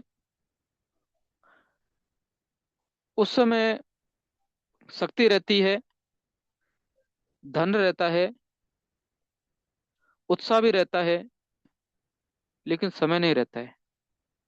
क्योंकि जॉब के लिए जाते हैं और घर में भी बच्चों को समय देना है, पत्नी को समय देना है, और जो रिलेशन लोग हैं, माता पिता हैं, सबको समय देना रहता है। तो बेचारे के पास समय नहीं रह बचता। फिर जब ये वृद्धावस्था या फिर वानप्रस्थ में आते हैं, तो उसमें क्या हो जाता है, उस समय उनके पास धन रहता है, समय रहता है, लेकिन शक्ति और उत्साह कम हो जाता है। तो इससे इस समय में क्या होगा, क्योंकि बचपन में धन नहीं था, वो इच्छा नहीं कि हमें ये भी करना था, और युवावस्था में उनका समय नहीं था, तो इसलिए वो भी रह जाता है कि ये भी नहीं था, ये भी नहीं कर पाए, ये भी करना चाहिए, इधर नहीं जा पाए, उधर जाना चाहिए था। तो इसलिए शास्त्र बताते हैं कि इस समय तपस्या करो। मतलब आप अलग अलग तीर्थ स्थान घूम के आओ, भागवतम भगवत गीता जो आपने नहीं पढ़ पाए उसको पढ़ो। हो सकता है कि जैसे भक्ति में भी कभी कभी युवावस्था में नहीं आ पाते हैं, तो उस समय अपनी माला कम हुई इसलिए थोड़ा माला बढ़ाओ। और ये करेंगे तो क्या होगा, आपका जीवन सुखी हो जाएगा। और कोई बोलेगा नहीं भाई हम ये नहीं करेंगे, तो कौन सा हम दुखी हो सकते हैं? जरूर आप दुखी होंगे। क्योंकि जो बच्चे लोग हैं वो क्या चाहते हैं, अपने माता पिता से किसी को समस्या नहीं होती है। समस्या किससे होती है? उनकी आदतों से। अगर कोई व्यक्ति है, शांति से अपने बिस्तर पर है, उधर ये या एक रूम में है, उधर एक छोटा सा मंदिर बना लिया है, और वो बार बार देखता है कि अरे देखो मंदिर में लोग कैसा पूजा करते हैं, भगवान को धूप दिखाते हैं, दीप दिखाते हैं, नैवेद्य दिखाते हैं, फूल दिखाते हैं। तो ये सब क्या करता है, वो भी भगवान को करता हूँ सोच सोचेगा, करेगा। फिर वो हमेशा ही माला लेके घूमेगा इधर उधर। हो सकता है घर के बाहर ही गली में, इधर या गली में, या फिर टेरेस पर, या हो सकता है बालकनी में, या अपने रूम पर सिर्फ माला कर रहा है, इधर उधर चल रहा है थोड़ा बहुत, फिर वापस आके बैठ जाता है। तो कोई भी घर का जो व्यक्ति है उसको कुछ बोलेगा नहीं, क्योंकि उसको क्या लगता है कि इनको क्या है, 2 टाइम का खाना देना है बस, अपने को टेंशन नहीं, इनको भी टेंशन नहीं। और उल्टा जब उनके गृहस्थों के बच्चे होते हैं, वो क्या करते हैं, इधर उधर भाग रहे, इधर कर रहे, इधर जा रहे, उधर जा रहे, तो उनको क्योंकि आसक्ति उनसे रहती है, तो ये माला करेगा लेकिन रहेगा, किधर जा रहा है, क्या जा रहा है, क्यों जा रहा है। और हो सकता है कि उसको पकड़ के भी लेके आएगा, ये चल इधर चल, उधर मत जा। और क्योंकि इनका भी मन पूरा लगने वाला नहीं अभी, शुद्ध वक्त नहीं बने ना भी, इसीलिए तो ये दोनों का ही काम चलते रहेगा, बच्चों का भी और इनका भी। कभी कभी क्या है, बच्चों को स्कूल छोड़ने जाना है या बस में बैठाना है, तो ये भी करके आ जाएंगे। और दूसरा क्या हो जाता है, कोई भी रहेगा घर में अकेला रहने के लिए डरता है। और कोई घर में ऐसा व्यक्ति जो ज्यादा अपने को डिस्टर्ब नहीं कर रहा, जैसे सिक्योरिटी, वो अपने को डिस्टर्ब नहीं करता है सिक्योरिटी। वो क्या करता है, उसका काम करते रहता है बस। तो लोग क्या सोचेंगे, अरे अच्छा है, इनको पेमेंट नहीं देना पड़ रहा है, फुकट के सिक्योरिटी मिल रहा है अपने को, घर का रखवाली तो कर रहे हैं। तो अगर आप भक्ति में नहीं हैं, फिर भी अगर इस दृष्टि से देखेंगे, तो आपको कोई बुरा नहीं बोलेगा, आपको कोई तकलीफ नहीं देगा, आपके बच्चे भी नहीं देंगे। लेकिन जब हम कहीं पर डिमांड करते हैं, उनसे अपेक्षा रखते हैं, हम ऐसा करना चाहिए था, वैसा करना चाहिए था, उनको ज्यादा ही हम बोलते रहते, तो क्या करते लोग, वो फ्रस्ट्रेशन में आ जाते हैं लोग, वो आपसे परेशान हो जाते, बोलते ठीक है, इनको अभी एक ही जगह वृद्धाश्रम भेज दो इनको। नहीं तो फोर्सफुली बोलेंगे, अगर भक्त परिवार में बच्चे लोग होंगे, आप भक्त होंगे तो क्या बोलेंगे, फिर भी कुछ बोलेंगे तो बच्चे लोग बोले जाओ मंदिर जाओ, इधर से जाओ, बस। हमने सुना था, एक माता जी है, पहले वो एक सरकारी नौकरी थी उनकी, अभी उनको पेंशन मिलता है, और वो माता जी अभी भी है, भक्ति नहीं थी वो, भक्ति में नहीं थी। उसके बेटे ने, क्योंकि वो उसको बार बार अभी बैंक में जाने को नहीं होता है करके, उसने अपने बेटे को ये कर दिया, पेंशन का कुछ रहता है ना, जहाँ से उसको पेंशन मिलते रहेगा, बच्चों के नाम पर सीधा आ जाता है बैंक अकाउंट में, ऐसा उसने कर दिया। अभी वो बहू ने क्या किया, इस माता जी को घर से बाहर निकाल दिया, क्योंकि अकाउंट अभी जो पेंशन आएगा किसके नाम पर आएगा, पति के नाम पर आ रहा है ना, अभी इसके इसका जरूरत नहीं। तो ये क्या हो जाता है, अभी वो माता जी न चाहते हुए मंदिर में जाती है, सुबह शाम को वापस आती है, मंदिर का भी अच्छा हो रहा है, सेवा हो रहा है, और माता जी भी शांति है, क्योंकि वो उसकी बहू उसको पसंद नहीं करती है। तो ये आजकल की परिस्थिति है। अगर आप उस वानप्रस्थ में शुद्ध नहीं बनेंगे, तो लोग शुद्ध बना देंगे, शुद्ध भक्त बन जाएंगे आप अपने आप ही। आज का समय ऐसा है, टेंशन मत लो। तो ये वानप्रस्थों के लिए है। तो अच्छा है कि आप भक्ति को थोड़ा गंभीर ले सकते हैं, इस जो अभी तो प्रभु जी तो बहुत कुछ चलाते हैं वानप्रस्थ लोगों के लिए भी। तो ये आश्रम में भी अगर हम देखेंगे, तो इस्कॉन हर आश्रम के लिए जितना करना चाहिए उससे ज्यादा कर रहा है। और यही एक आजकल भी, मतलब इस समय भी देखेंगे तो कुछ आशा है, तो इस्कॉन से आशा की जा सकती है। और इस्कॉन कौन है, जो प्रभुपाद से संबंधित हैं, 16 माला 4 नियम पालन करते हैं, मतलब भक्त ही इस्कॉन है। तो मतलब क्या है, इस्कॉन हमसे ही जुड़ा हुआ है और हम इस्कॉन से जुड़े हुए हैं। अगर हम कुछ भी करते हैं तिलक लगा के, तो लोग बोलेंगे देखो इस्कॉन के लोग ऐसा करते हैं, निंदा भी इस्कॉन का होगा। अगर हम अच्छा कर रहे हैं, अगर हम प्रचार कर रहे हैं, तो क्या बोलते हैं, घर में इस्कॉन का सत्संग चल रहा है। ये नहीं बोल रहे कि उस वक्त का सत्संग चल रहा है, नहीं, इस्कॉन का सत्संग चल रहा है। तो इसलिए हमें, हम जहां भी हैं, जिस भी स्थिति में है, जिस परिस्थिति में है, हमें हमेशा अपने गुरु महाराज और प्रभुपाद जी के आश्रम में रह के और उनकी इच्छा के अनुसार सेवा करते रहना चाहिए। हरे कृष्णा कृष्णा कृष्णा हरे हरे, हरे राम राम राम हरे हरे। आज का समय तो हो चुका है, लेकिन हमारे 3 श्लोक भी नहीं हुए। अभी अगली बार आर्जवम ब्राह्मणों की सरलता से चालू करेंगे, कल मतलब। ठीक है, किसी को कुछ टीका टिप्पणी